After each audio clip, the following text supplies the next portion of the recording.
আমাদের দেশে কোনো ঘটনা ঘটলে আমরা কি বলি যে এই ঘটনাটা ঢাকা পড়ে যাবে। ঢাকা বলতেই আমাদের সবথেকে আগে মনে আসে ঢাকা শহরের কথা। সত্যি এখনো এই দৃশ্যটা চোখের উপরে ভাসছে। কতটা নিষ্ঠুর হলে একটা মানুষের সাথে এই রকম করতে পারে। সত্যি আমাদের ভারতবর্ষের ঘটনাটা পুরোপুরি একদম ফলে গেল ঢাকা শহরে। দুমুঠো ভাতের মূল্য যে মানুষের জীবন দিয়ে দিতে হবে সেটা কিন্তু কেউ ভাবতেই পারেনি। আর সত্যি এটা কি ভাবা যায় যে ভাতের মূল্য এতখানি মানুষের জীবন দিয়ে দিতে হবে।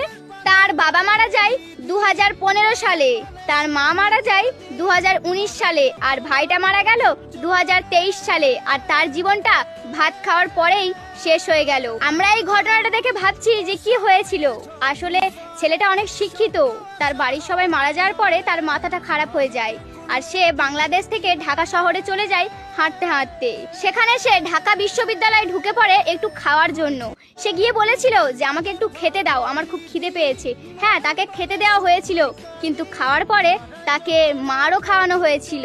সে মার খেতে খেতে বলেছিল আমাকে 10টা টাকা দাও, আমার খুব খিদে পেয়েছে। কিন্তু তাকে চোর অপবাদ দিয়ে পৃথিবী ছাড়তে বাধ্য করলো কিছু মানুষ।